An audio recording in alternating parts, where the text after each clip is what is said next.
We all know that Dungeons & Dragons is a collaborative game where players join forces with their dungeon masters to weave epic tales of heroism and adventure. Yet, amidst the thrill of battle and the intrigue of storytelling, there are many challenges that can threaten to derail a campaign. But fear not, there's one powerful tool that every player possesses, a tool that can save any campaign from crumbling and turn it into an epic-filled saga full of one-of-a-kind adventures tailored by their players. This tool is not a spell cast by a mighty wizard or the strength of a fearless fighter or the cunning guile of a stealthy rogue. No, this tool is far more potent. It is something that every player can wield, and it can alter and shape every campaign. Do you know what it is? Asking questions. I'm Saya from Tabletop Mayhem, and if you enjoy this type of content, please be sure to subscribe and hit that bell so you don't miss out on future quick tips, tricks, and story building advice. In this episode, we are going to explore why it's important for DMs to foster their players' curiosity and inquisitive mindset, how it changes gameplay in all the right ways, and what strategies you can implement to get your players to ask more questions.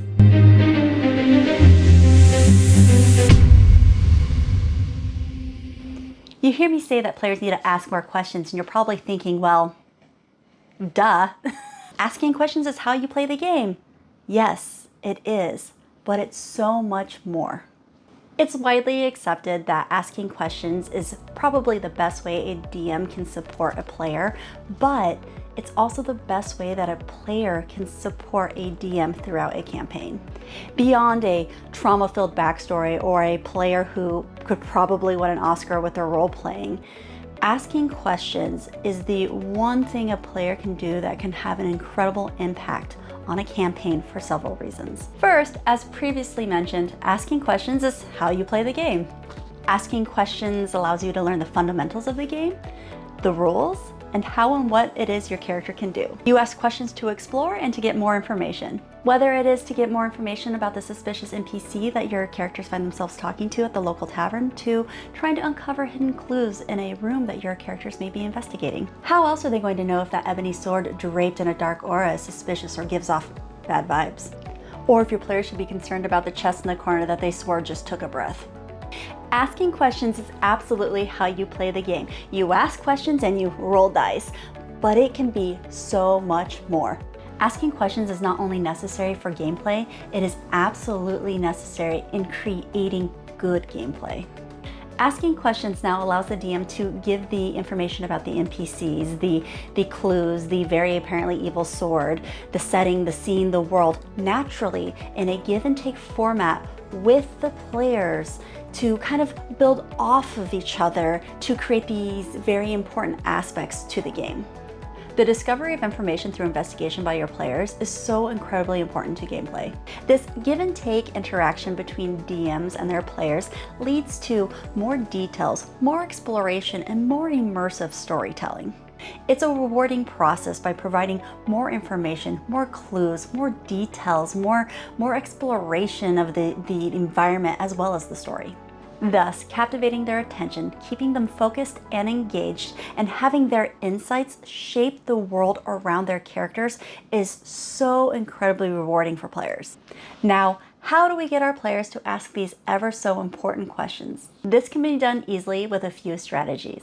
First, by creating intriguing scenarios full of mystery and suspense. By giving your players incomplete information or unusual descriptions, this will pique your players' interest and get them to ask more questions, trying to get more details or clarification. Instead of describing the room that the players may find themselves in one long-winded go, you describe the room in a way that intrigues the players and gets them to ask more questions about the room. Receiving information this way is a much more rewarding way of going about it. Not only is it rewarding to receive information this way, but it keeps your players engaged and present. Let me give you an example of just giving the information to your players versus finding an intriguing way of piquing their interest and getting them more involved in the scene building. Example 1. The players find themselves descending the deck of a ship. They're beginning to approach a cabin. It's dark and it's smelly, and they feel a little uneasy. As they enter the cabin, they can tell by the very little sunlight that's flooding the room from the porthole that the entire room is covered in sigils. Honestly, this is very typical and it's totally fine, but I want to show you how you can present the same scene to pique your players' interest, to get them more engaged and more involved in investigation and exploration. The players descend into a wet, dark hole in the bowels of the ship. The darkness feels unusually heavy, and there's a faint hum in the air. The only source of light in the dark underbelly of the ship is the cabin down the hallway. They can tell as they approach that sunlight is pouring in from a very small porthole. With every step, the air feels heavier and heavier. They can clearly see from where they are now that there are reddish-brown sigils painted all over the room. Both describe the same place, but one is dramatically more menacing, more confusing, more intriguing, and honestly kind of made the space feel like it was alive. It's going to leave the players wanting to know more information. And how are they going to get that information? They're going to ask for it. It's all about how you present it to your players. You have to entice them. And by asking these questions, they are developing the scene. They are present and building the scene, the scenario, the environment. They're there engaged, which makes for way better gameplay. The second strategy you want to implement is to make information more accessible. Some information should be easy to get, while others should be a reward for working really hard for it. But the point is that there should be a constant pour of information to your players. A great way to do this is through NPCs and open-ended clues. Populate your world with approachable NPCs that have unique information and perspectives. And these NPCs are willing and eager to share that knowledge. Now, open-ended clues are clues, information that require further investigation. You're getting a little bit of information to push you along, but it's not complete. Your players are looking for a map, they find a map, but it's written in a different language, or it's not labeled at all. It's information that requires more investigation.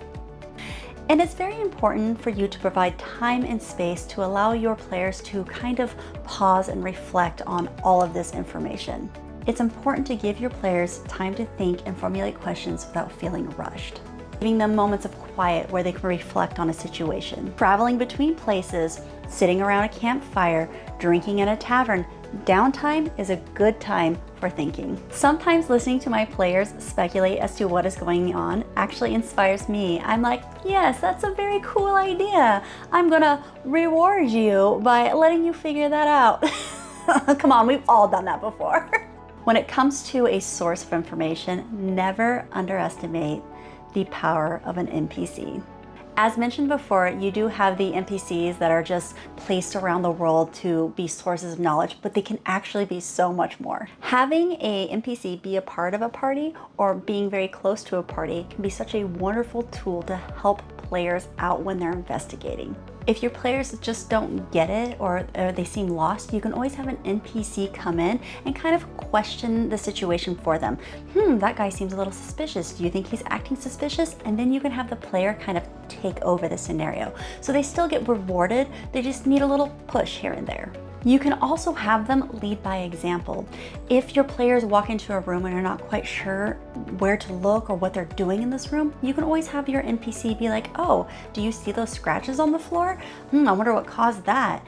And that way, again, you're just kind of pushing your players along. You're giving them assistance without taking too much from them. Just let them take over when they get it, when they figure out which way they're going. Finally, and most importantly, we want to reward curiosity and be sure that we are creating a culture of inquiry. We do this by giving in-game rewards for asking questions. It's important to provide tangible and narrative rewards for asking questions, regardless if it's hidden items, if it's information, if it's clues, if it's lore dropping, if it has something to do with the character's backstory. You want there to be a constant pour of information and rewards. That keeps our players engaged and interested. And when we're talking about creating a culture of inquiry, we're really talking about supporting collaborative storytelling. Asking questions allows us to be a part of the world. And it's so much funner being a part of the world, a part of the adventure, than just someone who's observing it. By implementing these strategies, you can create an engaging game environment where your players feel encouraged and excited to ask questions, leading to a funner and more immersive Dungeons & Dragons experience. I'd love to hear from you in the comments. What strategies do you implement to get your players to ask more questions? Please share your experiences and your tips. Let's help each other become better dungeon masters and better players. As always, thank you so much for watching, and until next time, may the rolls be ever in your favor. Happy adventuring.